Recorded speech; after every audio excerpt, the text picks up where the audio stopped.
मैं डॉक्टर अनुजा चौहान, शासकीय डॉक्टर वामन वसुदेव पाटनकर, कन्या स्नातकोत्तर महाविद्यालय दुर्ग। आज हम बीएससी सेकेंड ईयर के मैकेनिक्स का 4th यूनिट का चिकने व रूक्ष समतल वक्रों की गति पर डिस्कस करेंगे।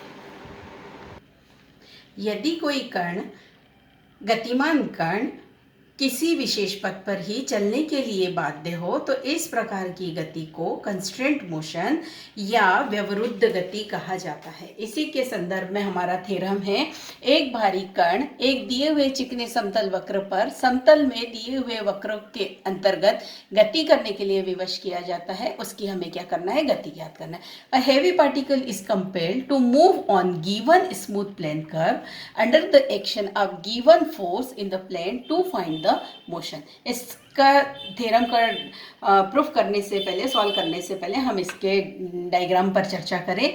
मान लीजिए कि ओ कोई स्थिर बिंदु है, उसके अलॉटेड हमने यहाँ एक्स अक्ष और वाई अक्ष लिया। यहाँ पर कोई वक्र टी समय के पश्चात बिंदु P पर पहुंचता है। इस प्रकार A P is equal to क्या हो गया, S हो गया। T समय पश्चात यह कहाँ पहुंचा, बिंदु P पर पहुंचा, तो इसका जो वेग हो गया वो हो गया आपका V हो गया। यहाँ पर हमने इस OX और OY के करस्पॉन्डेंस PXY, मतलब ये X और Y इसके निर्देशांक हो गए। बिंदु P से हमने एक नॉर्मल लिया, वो R कहलाया, और इस P से हमने OX के सापेक्ष स्पर्श रेखा खींची, तो ये क्या एंगल बनाता है, साई एंगल बनाता है। तो हम इसके अकॉर्डिंग बिंदु P के रिसॉल्विंग पार्ट निकालेंगे टेंजेंट और नॉर्मल के लिए। mv dv by ds is equal to x cos psi plus y sin psi तथा mv square upon rho is equal to r minus x sin psi plus y sin psi। हम जानते हैं cos psi is equal to dx upon ds, sin psi is equal to dy upon ds। इन दोनों मान को हम समीकरण number 1 में रख देंगे, तो हमारा समीकरण इसमें कन्वर्ट हो गया।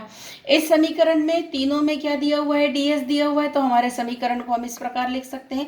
इस समीकरण को इस प्रकार लिखने के बाद इसका हम करेंगे इंटीग्रेशन करेंगे, तो half mv square is equal to integration of x dx plus y dy plus constant c। अब माना कि जो x dx और y dy है, यह कोई कंप्लीट डिफरेंशियल पूर्ण अवकलन को, किसी फलन के पूर्ण अवकलन को दर्शाता है, अर्थात फाई ऑफ एक्स वाई हमने मान लिया। तो ये किस में कन्वर्ट हो गया, that value is equal to del phi is equal to del phi upon del x d x plus del phi upon del y into d y. इस मान को, इस पूरे मान को हम पिछले समीकरण में रख दें, तो half m v square is equal to integration of del phi upon del x d x plus del phi upon del y d y plus constant c, या integration of d phi plus c, या हम ये कह सकते हैं half m v square is equal to phi of x y plus सी।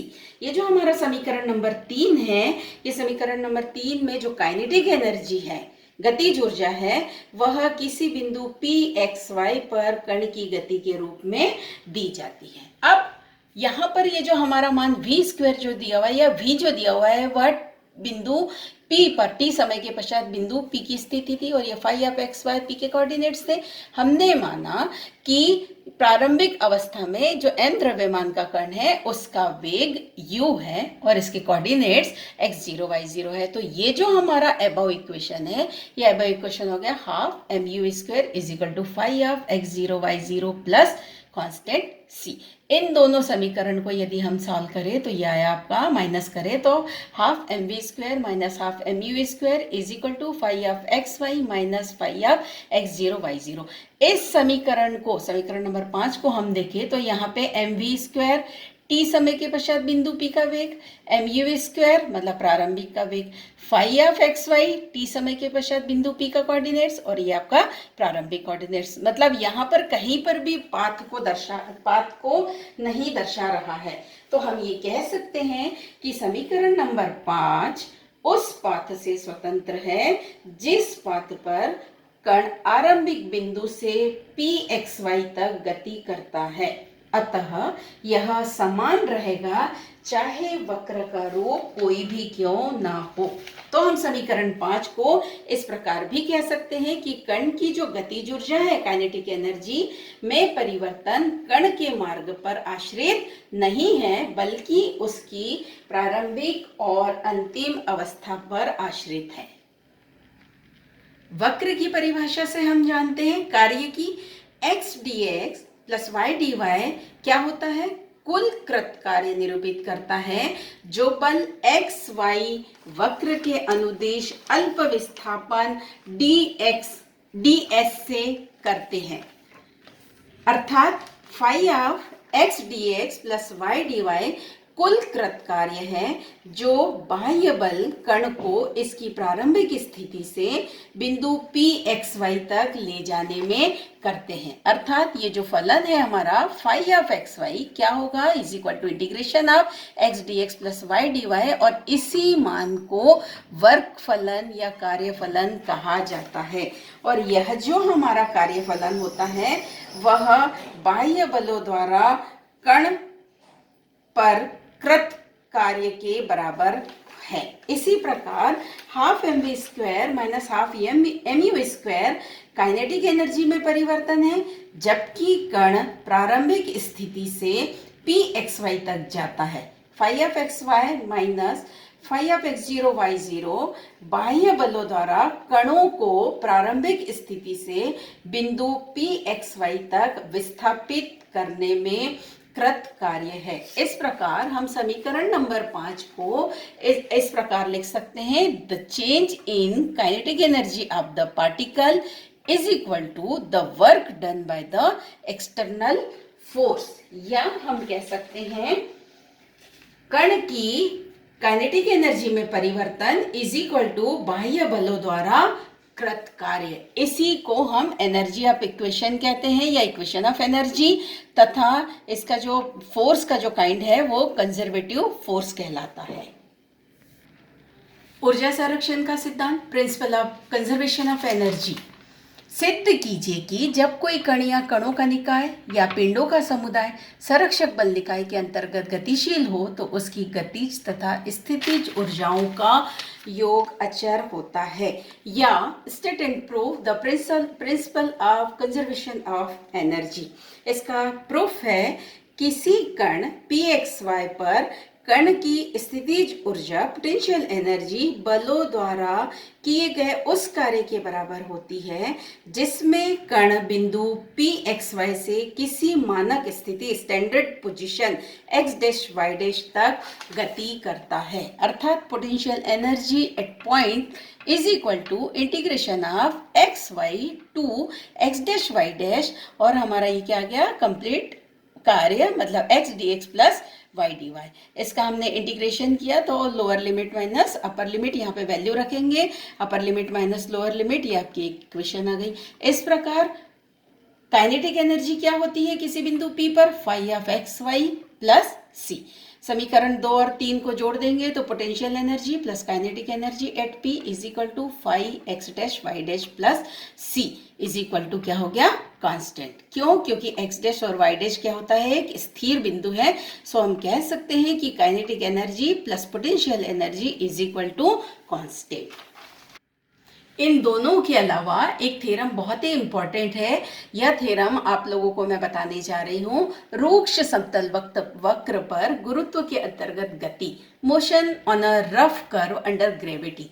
एक कण ऊर्ध्वाधर समतल में एक दिए हुए रूक्ष वक्र पर गुरुत्व के अंतर्गत नीचे की ओर खिसकता है, उसकी हमको गति ज्ञात करना है। A particle slide down a rough curve in a vertical plane under gravity to discuss the motion. अब कहाँ गति कर रहा है कण? नीचे की ओर गति कर रहा है, और उसका हमको समीकरण ज्ञात करना है। ये हमारा मान लीजिए कोई वक्र है जो कुछ समय पश्चात बिंदु P पर पहुंचता है, मतलब T समय के पश्चात। यहाँ पे AP चाप AP इज इक्वल टू क्या हो गया?